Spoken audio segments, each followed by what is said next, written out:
राधे राधे। कैसे हैं आप सब। आज हम श्रीमद् भगवत गीता के चौथे अध्याय का श्रवण करेंगे। श्री नारायण भगवान की जय, लक्ष्मी मैया की जय, श्रीमद् भगवत गीता माता की जय। अथ चतुर्थो अध्याय। श्री भगवानोवाच। श्री भगवान बोले, मैंने इस अविनाशी योग को सूर्य से कहा था। सूर्य ने अपने पुत्र वेवस्वत मनु से कहा और मनु ने अपने पुत्र राजा इक्ष्वाकु से कहा।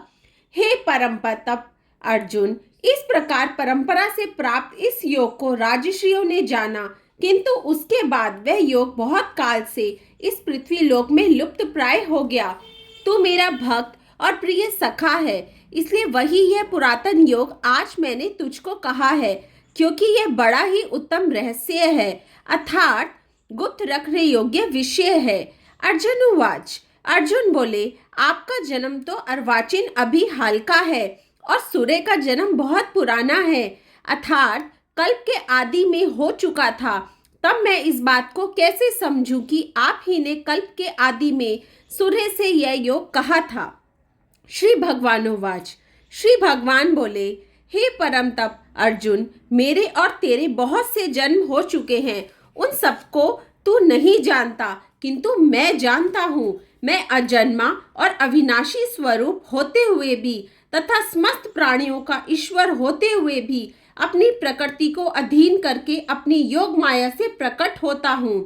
हे भारत, जब जब धर्म की हानि और अधर्म की वृद्धि होती है, तब तब ही मैं अपने रूप को रचता हूँ, अर्थात साकार रूप से लोगों के सम्मुख प्रकट होता हूँ। साधु पुरुषों का उद्धार करने के लिए, पाप कर्म करने वालों का विनाश करने के लिए और धर्म की अच्छी तरह से स्थापना करने के लिए मैं युग युग में प्रकट हुआ करता हूँ। हे अर्जुन, मेरे जन्म और कर्म दिव्य अर्थात निर्मल और अलौकिक हैं। इस प्रकार जो मनुष्य तत्व से जान लेता है, वे शरीर को त्याग कर फिर जन्म को प्राप्त नहीं होता, किंतु मुझे ही प्राप्त होता है।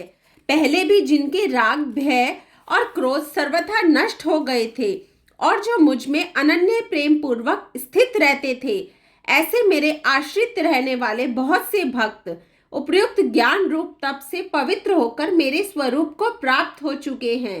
हे अर्जुन, जो भक्त मुझे जिस प्रकार भजते हैं, मैं भी उनको उसी प्रकार भजता हूँ, क्योंकि सभी मनुष्य सब प्रकार से मेरे ही मार्ग का अनुसरण करते हैं।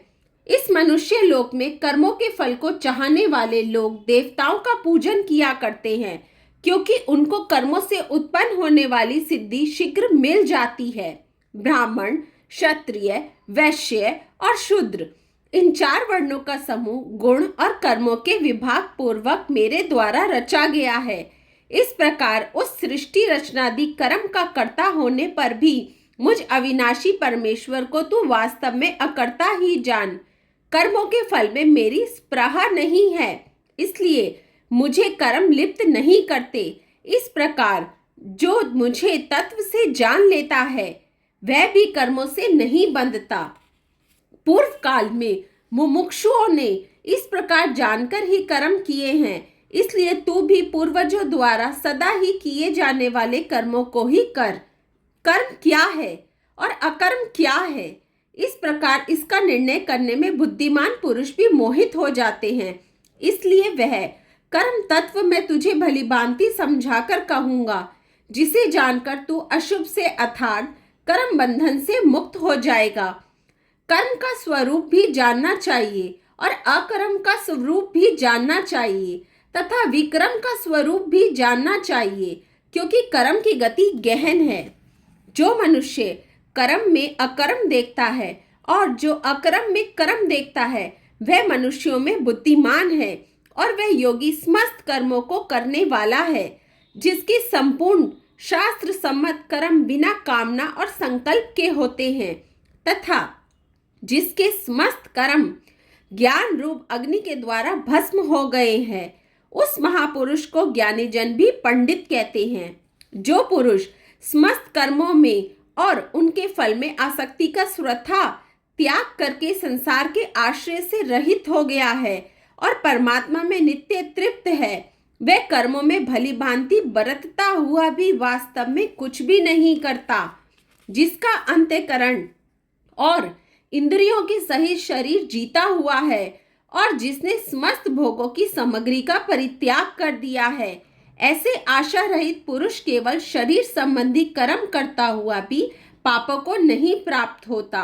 जो बिना इच्छा के अपने आप को प्राप्त हुए पदार्थ में सदा संतुष्ट रहता है, जिसमें ईर्ष्या का सर्वथा अभाव हो गया है, जो हर्ष शोक आदि द्वंद्वों से सुरथा अतीत हो गया है, ऐसा सिद्धि और असिद्धि में सम रहने वाला कर्मयोगी कर्म करता हुआ भी उनसे नहीं बंधता, जिसकी आसक्ति सर्वथा नष्ट हो गई है, जो देहाभिमान और ममता से रहित हो गया है, जिसका चित्त निरंतर परमात्मा के ज्ञान में स्थित रहता है। ऐसा केवल यज्ञ संपादन के लिए ही कर्म करने वाले मनुष्य के संपूर्ण कर्म भली भांति विलीन हो जाते हैं। जिस यज्ञ में अर्पण अर्थात श्रुवा आदि भी ब्रह्म है और हवन किए जाने योग्य द्रव्य भी ब्रह्म है तथा ब्रह्म रूप क्रता के द्वारा ब्रह्म रूप अग्नि में आहुति देना रूप क्रिया भी ब्रह्म है, उस ब्रह्म क्रम में स्थित रहने वाले योगी द्वारा प्राप्त किए जाने योग्य फल भी ब्रह्म ही है। दूसरे योगी जन देवताओं के पूजन रूप यज्ञ का ही भली भांति अनुष्ठान किया करते हैं और अन्य योगी जन पर ब्रह्म परमात्मा रूप अग्नि में अभिदे दर्शन रूप यज्ञ के द्वारा ही आत्म रूप यज्ञ का हवन किया करते हैं। अन्य योगी जन श्रोत्र आदि समस्त इंद्रियों को संयम रूप अग्नियों में हवन किया करते हैं और दूसरे योगी लोग शब्दादि समस्त विषयों को इंद्रिय रूप अग्नि में हवन किया करते हैं। दूसरे योगी जन इंद्रियों की संपूर्ण क्रियाओं को और प्राणों की समस्त क्रियाओं को ज्ञान से प्रकाशित आत्म संयम योग रूप अग्नि में हवन किया करते हैं। कई पुरुष द्रव्य संबंधी यज्ञ करने वाले हैं, कितने ही तपस्या रूप यज्ञ करने वाले हैं तथा दूसरे कितने ही योग रूप यज्ञ करने वाले हैं और कितने ही अहिंसादि तीक्ष्ण व्रतों से युक्त यत्नशील पुरुष स्वाध्याय रूप ज्ञान यज्ञ करने वाले हैं। दूसरे कितने ही योगी जन अपान वायु में प्राण वायु को हवन करने वाले हैं। वैसे ही अन्य योगी जन प्राण वायु में अपवन वायु का हवन करते हैं तथा अन्य कितने ही नियमित आहार करने वाले प्राणायाम परायण पुरुष प्राण और अपान की गति को रोककर प्राणों को प्राणों में ही हवन किया करते हैं। यह सभी साधक यज्ञों द्वारा पापों का नाश कर देने वाले और यज्ञों को जानने वाले हैं। हे कुरुश्रेष्ठ अर्जुन, यज्ञ से बचे हुए अमृत का अनुभव करने वाले योगी जन सनातन पार ब्रह्म परमात्मा को प्राप्त होते हैं और यज्ञ ना करने वाले पुरुष के लिए तो यह मनुष्य लोक भी सुखदायक नहीं है, फिर परलोक कैसे सुखदायक हो सकता है। इसी प्रकार और भी बहुत तरह के यज्ञ वेद की वाणी में विस्तार से कहे गए हैं। उन सबको तू मन इंद्रिय और शरीर की क्रिया द्वारा संपन्न होने वाला जान। इस प्रकार तत्व से जानकर उनके अनुष्ठान द्वारा तू कर्म बंधन से सर्वथा मुक्त हो जाएगा।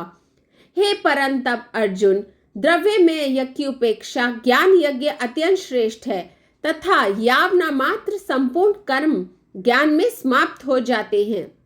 उस ज्ञान को तू तत्वदर्शी ज्ञानियों के पास जाकर समझ, उनको भली भांति दंडवत प्रणाम करने से, उनकी सेवा करने से और कपट छोड़कर सरलता पूर्वक प्रश्न करने से वे परमात्मा तत्व को भली भांति जानने वाले ज्ञानी महात्मा तुझे उस तत्व ज्ञान का उपदेश करेंगे, जिसको जानकर फिर तू इस प्रकार मोह को नहीं प्राप्त होगा। तथा हे अर्जुन, जिस ज्ञान के द्वारा तू संपूर्ण भूतों को निशेष स्वभाव से पहले अपने में और पीछे मुझ सच्चिदानंद घन परमात्मा में देखेगा, यदि तू अन्य सब पापियों से भी अधिक पाप करने वाला है तो भी तू ज्ञान रूपी नौका द्वारा निसंदेह संपूर्ण पाप समुद्र से भली भांति तर जाएगा। क्योंकि हे अर्जुन, जैसे प्रज्वलित अग्नि ईंधनों को भस्म कर देता है, वैसे ही ज्ञान रूप अग्नि संपूर्ण कर्मों को भस्म कर देता है। इस संसार में ज्ञान के समान पवित्र करने वाला निसंदेह कुछ भी नहीं है। उस ज्ञान को कितने ही काल से कर्म योग के द्वारा शुद्धांतकरण हुआ मनुष्य अपने आप ही आत्मा में पा लेता है। जितेंद्रिय, साधन परायण और श्रद्धावान मनुष्य ज्ञान को प्राप्त होता है तथा ज्ञान को प्राप्त होकर वह बिना विलंब के तत्काल ही भगवत प्राप्ति रूप परम शांति को प्राप्त हो जाता है। विवेकहीन और श्रद्धा रहित संशय युक्त मनुष्य परमार्थ से अवश्य भ्रष्ट हो जाता है। ऐसे संशय युक्त मनुष्य के लिए ना यह लोक है, ना परलोक है और ना सुख ही है। हे धनंजय, जिसने कर्म योग की विधि से समस्त कर्मों का परमात्मा में अर्पण कर दिया है और जिसने विवेक द्वारा समस्त संशयों का नाश कर दिया है, ऐसे वश में किए हुए अंत्यकरण वाले पुरुष को कर्म नहीं बांधते।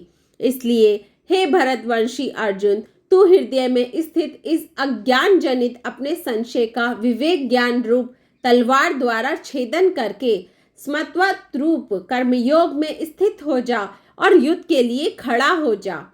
ओम तत्सदिति श्रीमद्भगवद गीता सुपनिषत्सु ब्रह्म विद्यायां योग शास्त्रे श्री कृष्ण अर्जुन संवादे ज्ञान कर्म संन्यास योगो नाम चतुर्थो अध्याय समाप्त। श्रीमद्भगवद गीता माता की जय। नारायण भगवान की जय। अगर आप इस अध्याय का महात्म्य श्रवण करना चाहते हैं तो आपको डिस्क्रिप्शन में लिंक अवेलेबल है, आप वहां से श्रवण कर सकते हैं। राधे राधे।